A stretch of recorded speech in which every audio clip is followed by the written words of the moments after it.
বিসমিল্লাহির রহমানির রহিম আলহামদুলিল্লাহ ওয়াসসালাতু ওয়াসসালামু আলা রাসূলিল্লাহ ওয়া আলা আলিহি ওয়া সাহবিহি আজমাইন ওয়া বাদ। সম্মানিত শ্রোতা ও দর্শক মণ্ডলী, আল্লাহ রাব্বুল আলামিনের প্রশংসা এবং নবী সাল্লাল্লাহু আলাইহি সাল্লামের সালাতু সালামের পরে একটি সংশয় নিরসন করছি।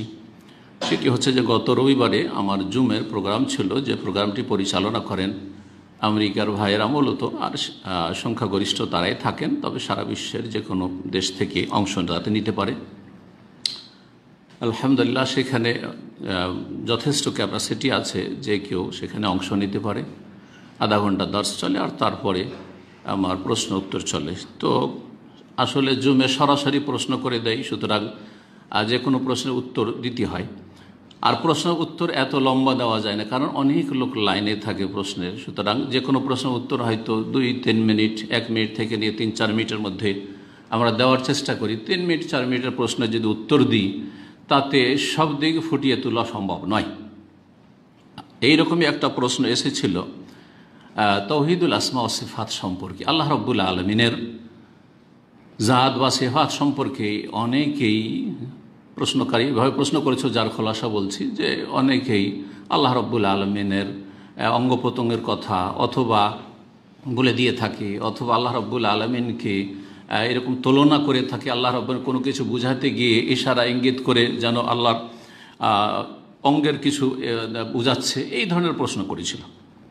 এখন এই সব সূক্ষ্ম বিষয়ের প্রশ্নের উত্তর এক একটি করে দেওয়ার চাইতে আমি ভালো মনে করলাম যে আমার সামনে তো জনগণ রয়েছে, এ তো আর মাদ্রাসার আলেম ওলামার তালেব ইলম না। তো জনগণকে যেটা তাদের জন্য সবচেয়ে উত্তম, সেটাই আমি দিক নির্দেশনা দিই। আর সেটা হচ্ছে যে আপনারা বিশ্বস্ত সূত্র যেখান থেকে এলেম নিলে আপনাদের বিভ্রান্তির আশঙ্কা থাকবে না এবং ঝুঁকিমুক্ত থাকবেন, তাদের কাছ থেকে এলেম নেন। এ কথা বলতে গিয়ে আমি বললাম তাওহীদুল আসমা সিফাতের কথা। তাওহীদুল আসমা সিফাতের কথা আমি আকিদার কথাও বলিনি, যে কোনো তাওহীদুল উলুহিয়াত বা তাওহীদের রুবুবিয়্যাত এসব বিষয় বলিনি। অন্য অন্য আকিদা, ঈমান বিল মালায়েকা, আখিরা, অমুক মেলা কিছু আকিদার বিশাল বিষয় রয়েছে, কোনো বিষয় সম্পর্কে বলিনি। শুধুমাত্র বলেছি তাওহীদুল আসমা সিফাত, আল্লাহর নাম গুণাবলীর ক্ষেত্রে আপনারা আরব আলেমদের কাছ থেকে বা আরব দেশে যারা লেখাপড়া করেছে অথবা আরব আলেমদের যারা সালাফি কোরআন সুন্নাহর অনুসারী, তাদের কিতাবাদি পড়ে, তাদের কিতাবের কথা বলেছি।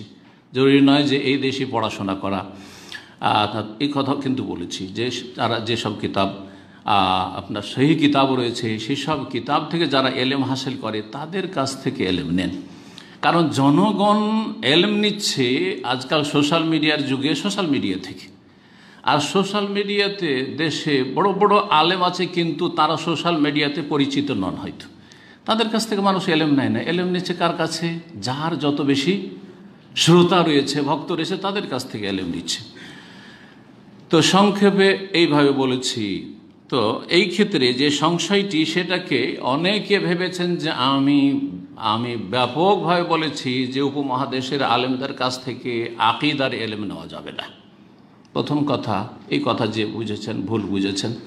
আকিদার এলেম নেওয়া যাবে না বলি, এই কথা বলিনি, বরং বলেছি কি যে তাওহীদুল আসমা সিফাতের এলেমটা আরব আলেমদের কাছ থেকে, আরব আলেমদের লিখনি থেকে নেন। এই বিষয়টি আরও স্পষ্ট করি। যদি কেউ ইমাম শাইখুল ইসলাম ইবনে তাইমিয়া রাহমাতুল্লাহ আলাইহি কিতাব পড়াশোনা করে, ইবনুল কাইয়িম রাহমাতুল্লাহ কিতাব পড়াশোনা করে, শেখ মোহাম্মদ আব্দুল ওয়াহাব রাহমাতুল্লাহ কিতাব পড়াশোনা করে, এইরকমই আরব ওলামা সালাফি ওলামাদের কিতাব আদি পড়াশোনা করে, তাহলে তাওহীদুল আসমা সিফাতের জ্ঞান তাদের, সেটা পড়াশোনা তারা মাদ্রাসায় করুক, মাদ্রাসার মাধ্যমে সিলেবাসে, অথবা তারা বাইরে নিজের ঘরে পড়াশোনা করুক, স্টাডি করুক, যদি করে থাকে তাহলে তাদের এলেমটা ঝুঁকিমুক্ত, তারা নিরাপদ।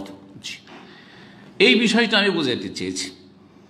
যেটা ভুল বুঝেছেন সেটা হচ্ছে যে আমাদের দেশে তো সহি আকিদার আলেমরা আছে, আপনি তাদের কাছ থেকে এলেম নিতে নিষেধ করলেন।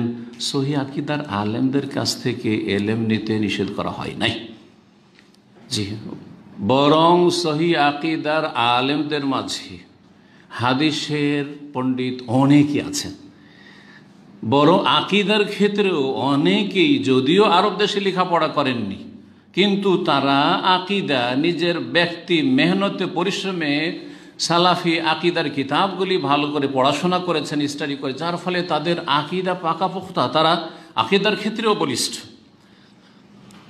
এখানে আমি যে বিষয়টি দিকে ইঙ্গিত করেছি সেটা প্রথম কথা, দেওবন্দি, বেরেলভি মাদারিস, এই মাদ্রাসাগুলিতে কি পড়া হয় বলেন?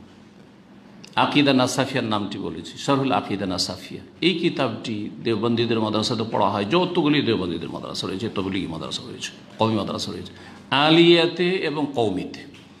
এই কিতাব বেরেলভিদের মাদ্রাসাতে পড়া হয়। এমনকি অনেকগুলি মাদ্রাসা এখন তো পরিবর্তন হয়ে আসলো, আমাদের জামানায় আহলে হাদিস মাদ্রাসা তো এই শরহুল আকায়েদ নাসাফিয়া আশআরি মাতুরিদি কিতাব পড়া হইতো, ওই কিতাবই পড়াইতো। তাহলে সেখান থেকে তো আর সালাফি আকিদা শেখা যাবে না, সেখান থেকে তো তাওহীদুল আসমা সিফাত শেখা যাবে না, যদি ব্যক্তি মেহনত পরিশ্রম কারো না থাকে অথবা আরব দেশে লেখাপড়া না করে। হয় ব্যক্তি মেহনত পরিশ্রম হইতে হবে সহি শুদ্ধ তাওহীদুল আসমা সিফাত সম্পর্কে জ্ঞানের জন্য, অথবা আরব দেশে লেখাপড়া করতে হবে, এই কথা বোঝানো হয়েছে। তার সাথে সাথে আরও কিছু কথা বলার প্রয়োজন, সেটা হচ্ছে যে আমাদের দেশে যে তাফসিরগুলি পড়ানো হয়, এমনকি তাফসিরে কাশাফ, মুতাজিলা তাফসিরও পড়া হয় অনেক মাদ্রাসায়। কোনো নাম বলার দরকার নেই, আমাদের নাম উদ্দেশ্য মোটেই নয়।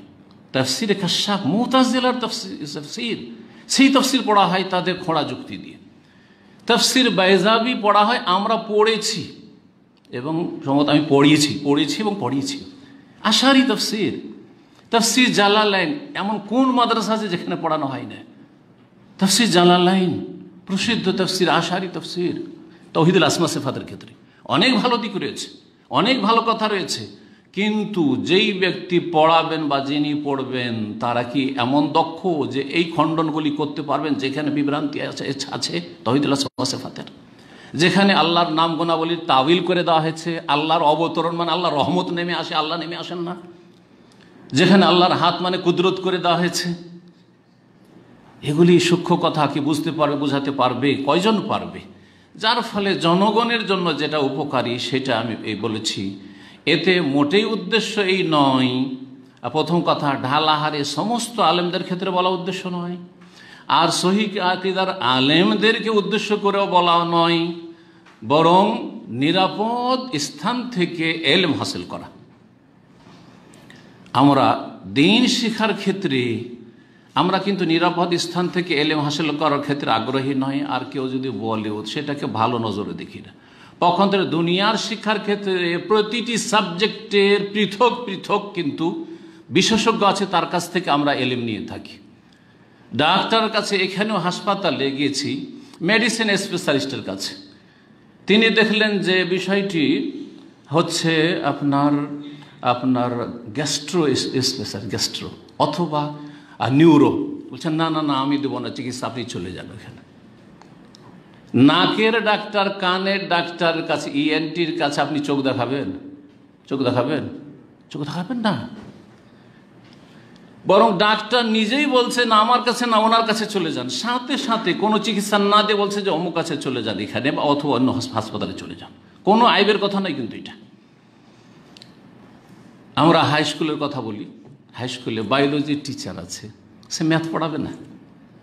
ইংলিশের টিচার, সে কখনো সে সায়েন্স পড়াইতে আসবে না, অথচ কমন 12 পর্যন্ত 12 ক্লাস পর্যন্ত সমস্ত সাবজেক্ট পড়েছে।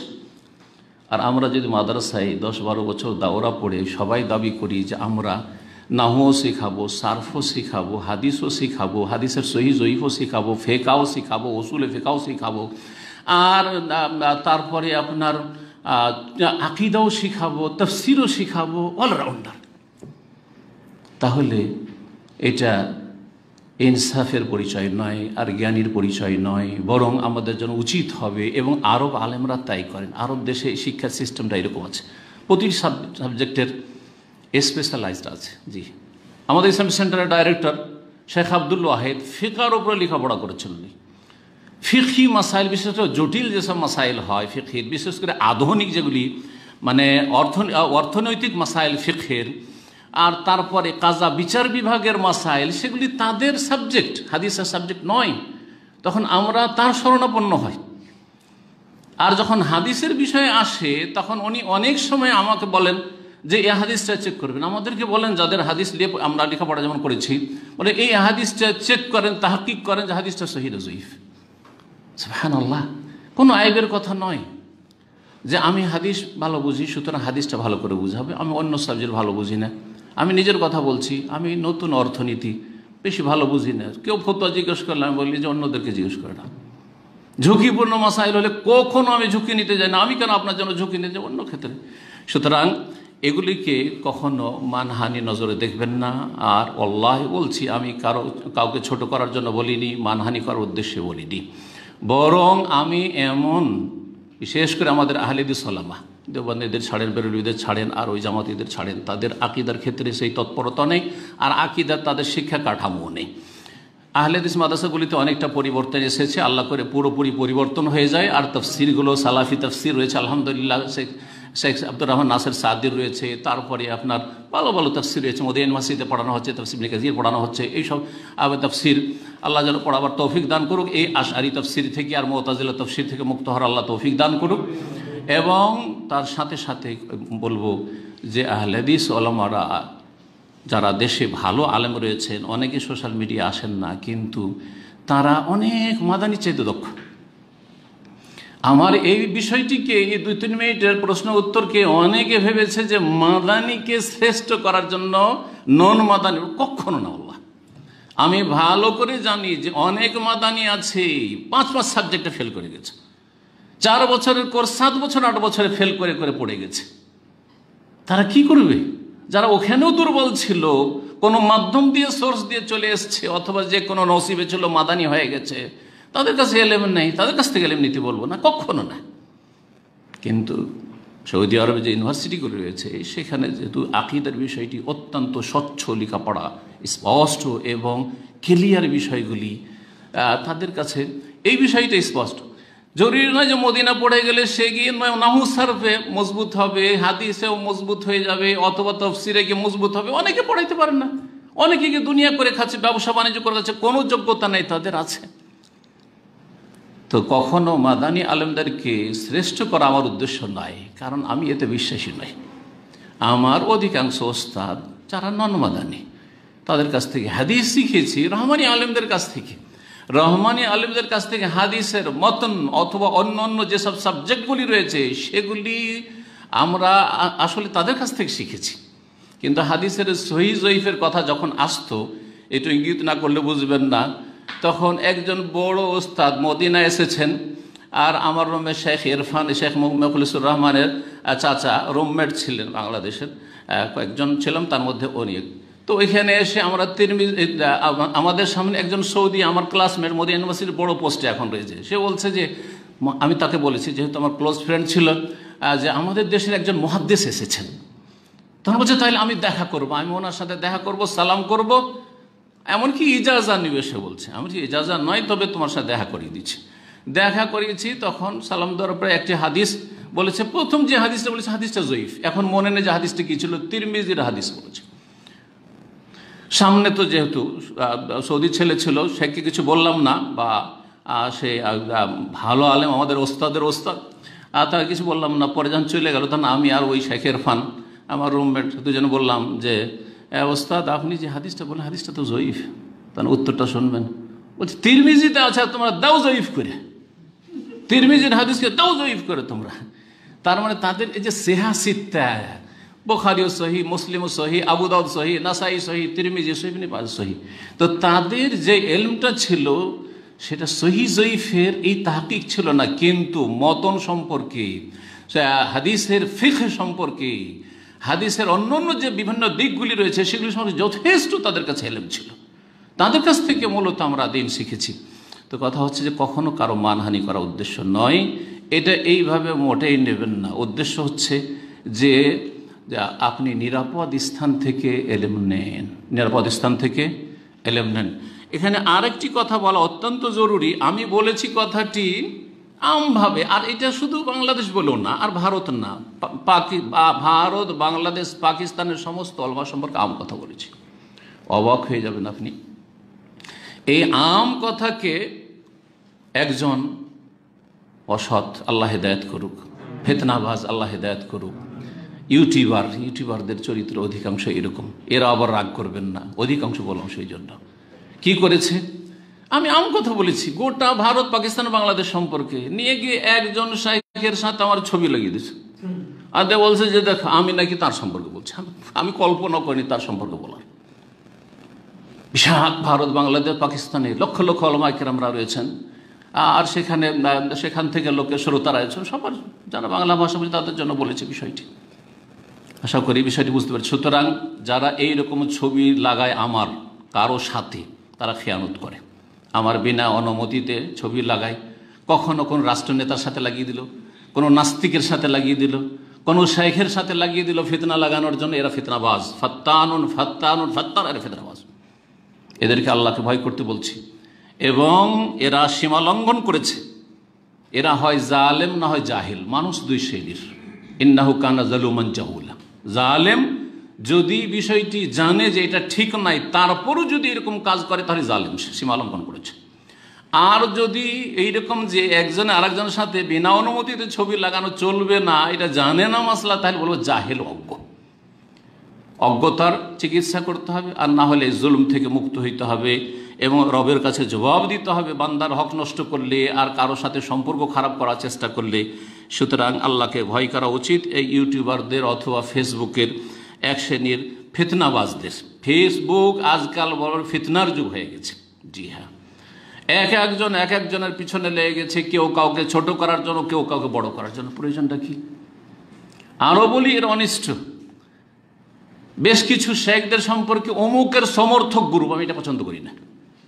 আমার নামে যেসব সমর্থক গ্রুপ করেছেন সবকে মুছে ফেলে দেবেন। আমি চাই না এই সমর্থক গ্রুপ। আরো আশ্চর্যজনক কথা, সমর্থক গ্রুপ লেখা আছে আমার নামে, অনেকের নামে আছে, তার মধ্যে একটা আমার নামে আছে, আর সেখানে যার মানহাজ ঠিক না তার বক্তব্য পোস্ট করেছে। আশ্চর্য। আমি যদি সত্যিকার আমার সমর্থক গ্রুপ হবে, তো যার মানহাজ ঠিক না তার সম্পর্কে জানলেন না জাহেল, আর তার বক্তব্য শেয়ার করছেন আমার সমর্থক গ্রুপের পেজে, কেন এইসব ফিতনাবাজি করছেন? আর সমর্থক গ্রুপের দরকার কি? এইভাবেই তো তকলিদ সৃষ্টি হয়েছে, এইভাবে তো গুমরাহি এসছে, অন্ধত্ব পয়দা হয়েছে। কোনো প্রয়োজন নেই সবাই। আল্লাহ যেন বোঝার তৌফিক দান করেন। আরেকটি কথা বলি, যদি কোনো দিকে কারো দুর্বলতা থাকে, শুনে রাখেন, কোনো দিকে কারো দুর্বলতা যদি থাকে আর সেই দুর্বলতার দিকে যদি ইঙ্গিত করা হয়, সেটা মানহানি নয়। শুনবেন, আল্লামা আব্দুল হাই লখনবী রহমতুল্লাহ আলাইহি বড় হানাফিদের ভারতে মুহাদ্দিস ছিলেন। তিনি যে শারহ ওয়াকায়া, যেটা কওমি আর মাদ্রাসায় আর আলিয়া মাদ্রাসা সব মাদ্রাসায় পড়া হয়, এই শারহ ওয়াকায়ার বিশাল মোকদ্দমা ভূমিকা আছে উমদাতুর রিআয়া।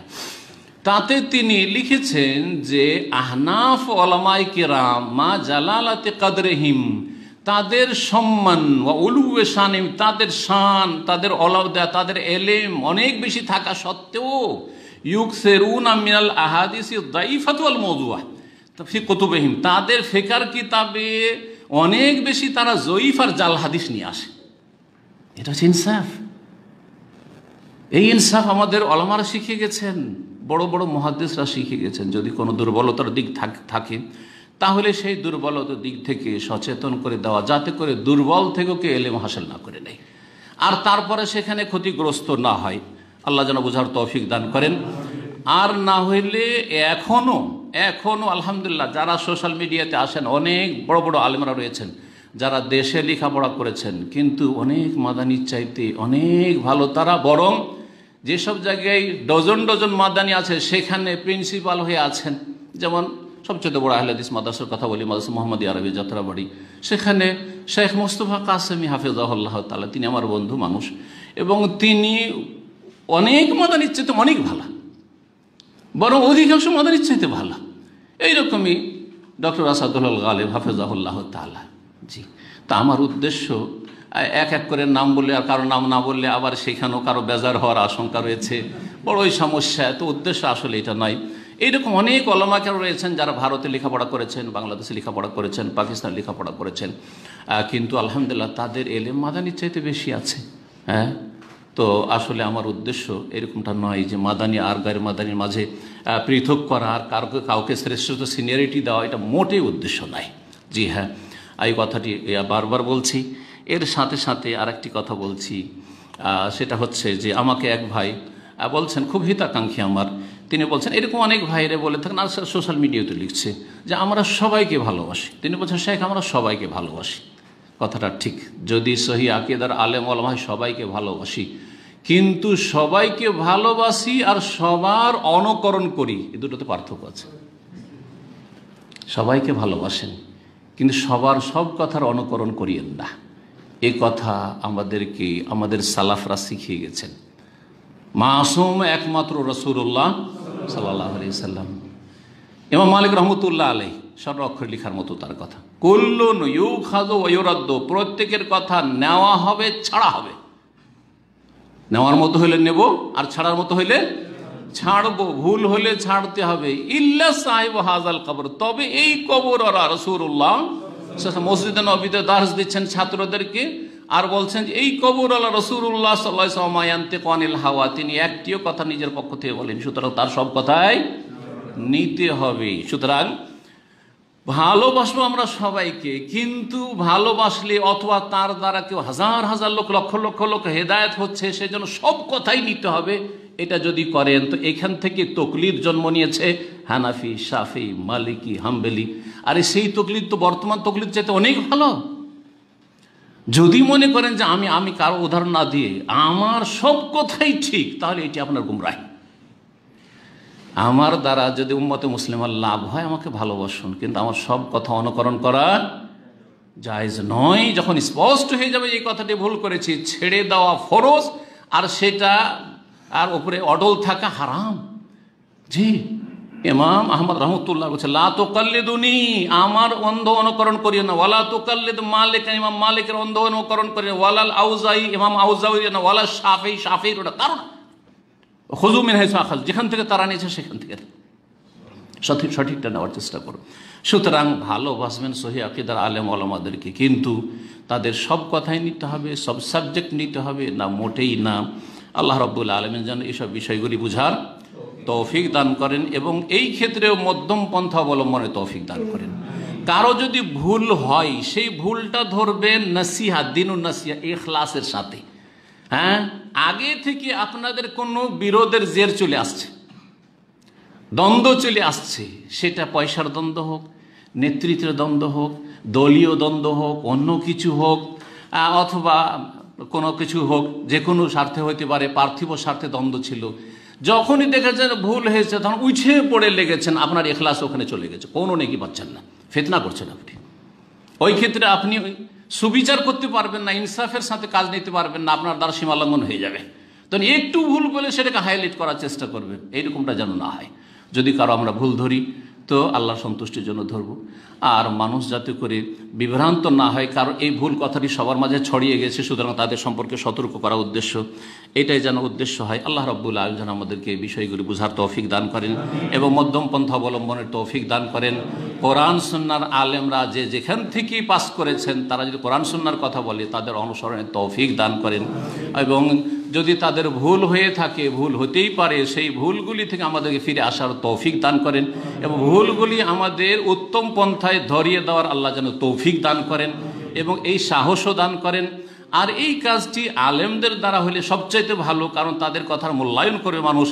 সাধারণ জনগণ অল্প কিছু পড়েছেন, কেউ আপনাকে চেনেন না, আর সেগুলি যদি নিয়ে মাতামাতি করেন তাহলে আপনি ইসলামের ক্ষতি করবেন, হয়তো লাভ হবে না। সুতরাং যথাসাধ্য চেষ্টা করবেন সেই কথাগুলি ভালো আলেমদেরকে দিয়ে বলিয়ে নেওয়া, সংশোধনমূলক বা নসিহামূলক। আল্লাহ যেন এই বিষয়গুলি আমাদেরকে খেয়াল রাখার তৌফিক দান করেন। ও জাযাকুমুল্লাহু খাইরান ওয়া সাল্লাল্লাহু সাল্লাম আলা নবিয়িনা মুহাম্মদ ওয়া আলা আলিহি ওয়া সাহবিহি আজমাইন।